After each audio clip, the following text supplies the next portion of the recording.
we're going to go in the order that Todd and I saw them. So we're going to start with Cruella, starring Emma Stone. Okay, Todd, tell us about Cruella.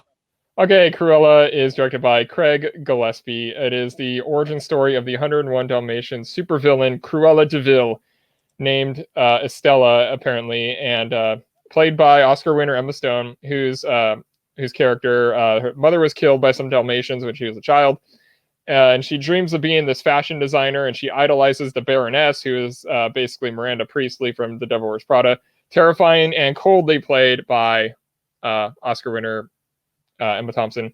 And Estella sort of works her way up and develops her alter ego of Cruella, which she uses to hit the headlines and become a celebrity, basically by making everyone think that she was a celebrity, which is clearly something that we see a lot today.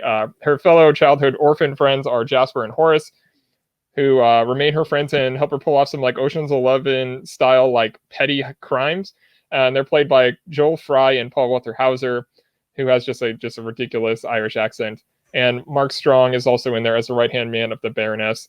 The movie is a big, hot mess. Like, it's just like big, sexy, extravagant, fascinating mess of a movie. And I don't really know who it's made for. Like, it's too goofy to be strictly for adults. And nobody really cares about Cruella de Vil necessarily. And 101 Dalmatians is like a super forgotten Disney animated property. Although somehow Cruella de Vil is number 39 on the AFI's villain list I looked up.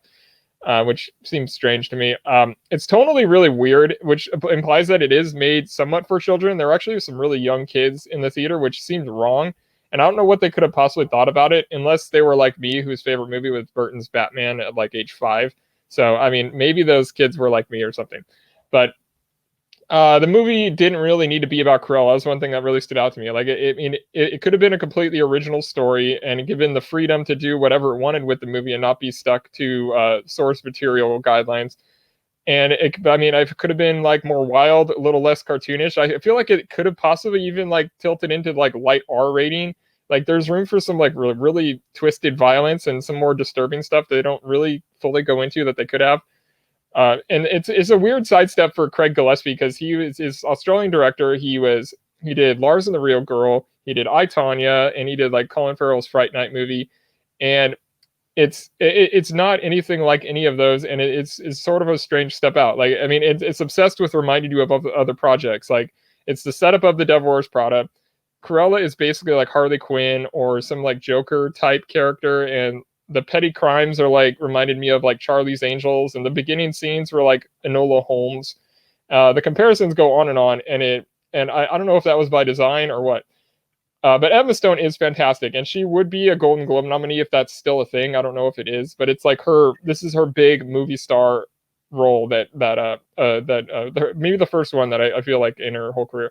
And Emma Thompson is just, I mean, she's deliciously evil, and she has like a monopoly in those kind of roles. I don't really have a problem with that. The issue is the screenplay, which I said was a mess, and it had 3 different writers who all brought really different things and probably expanded it to its robust 134-minute runtime, which there's the writer of The Devil Wears Prada, you have the writer of The Favorite, and you have the writer of Couples Retreat. And if you put those together, you kind of end up with what this movie is.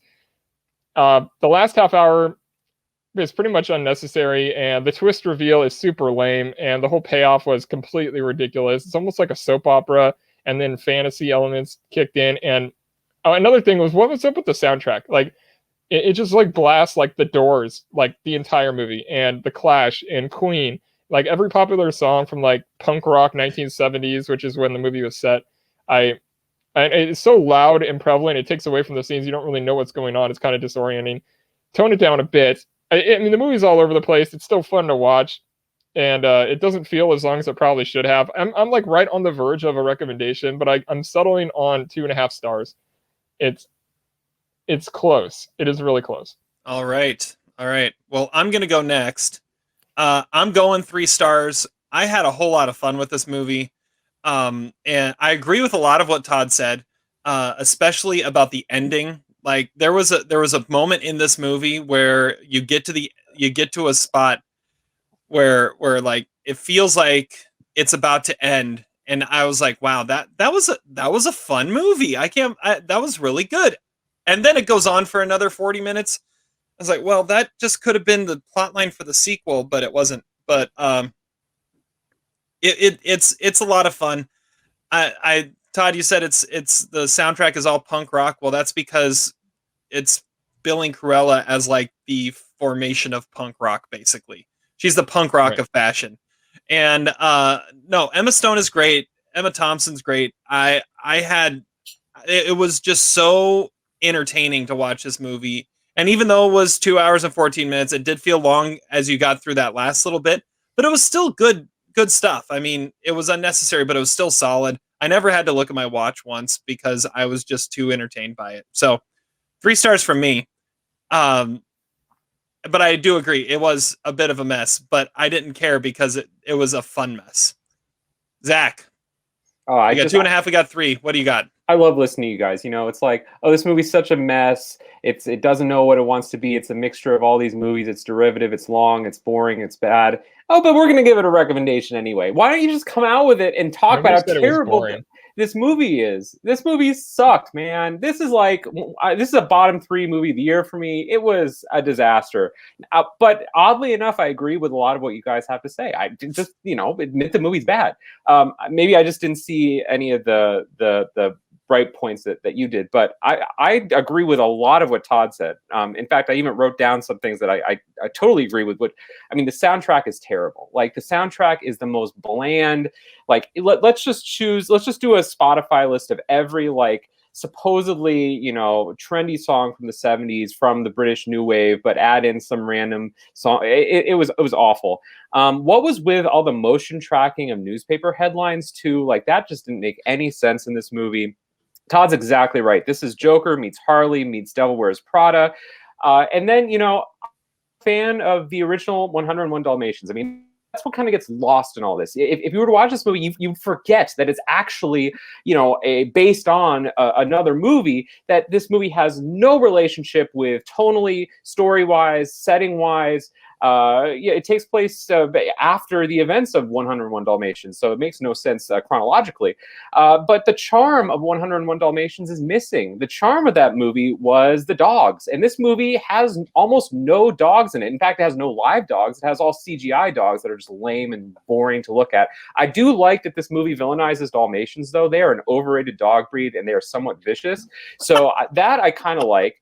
But on the other hand, it very much sentimentalizes like these little Yorkies and Chihuahuas, and those dogs are annoying. We don't really need a whole lot of those.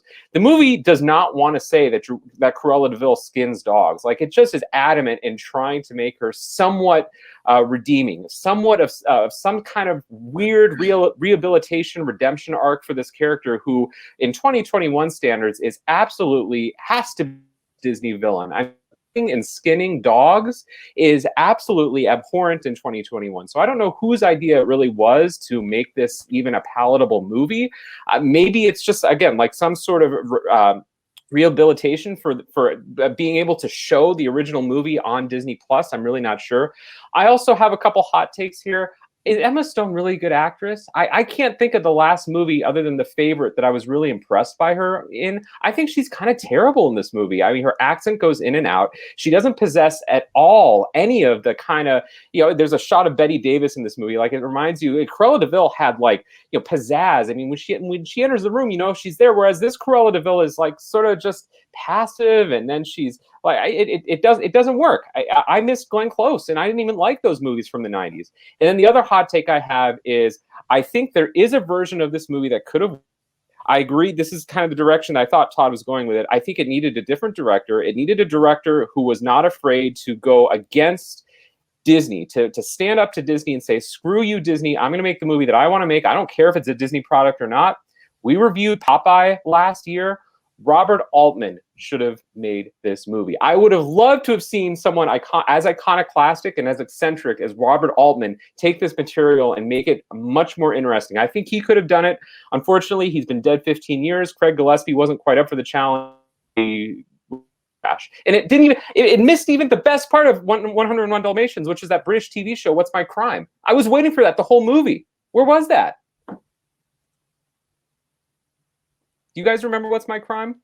Next time on What's My Crime. I love the original 101 Dalmatians. It's a great underrated Disney cartoon, but I don't really agree with that. I think I give it a thumbs down, actually, but I'm not really a fan. Like, and I don't know anyone that actually ever talks about 101 Dalmatians, which is why it's strange that they decided to do this, because it's not a character that anyone really wanted to see get their own movie, and it didn't need to be. Like the whole story could have been its own story. It doesn't need to be based on something else. I mean, I guess it's how you sell tickets, but and by putting Emma Stone in there, which I don't know what you're talking about. Emma Stone's awesome in this, and she is awesome in basically everything.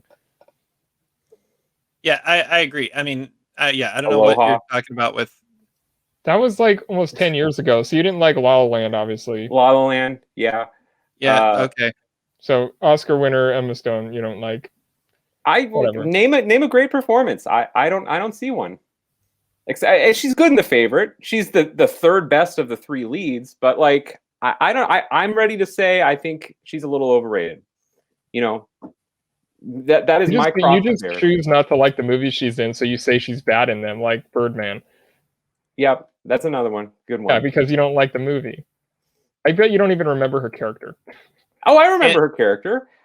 I mean, I've seen a lot of her movies. I've never been overwhelmed by her, and I mean, I'm sure she's good, but like she's just miscast in this movie. Like, there's Emma Thompson could have been a better Cruella de Vil. By the way, I mean, Emma Thompson is in a lot of this movie. Like, and I like Emma Thompson. I'm down with her, but like, man, at times this felt like this movie should have been called Baroness instead of Cruella.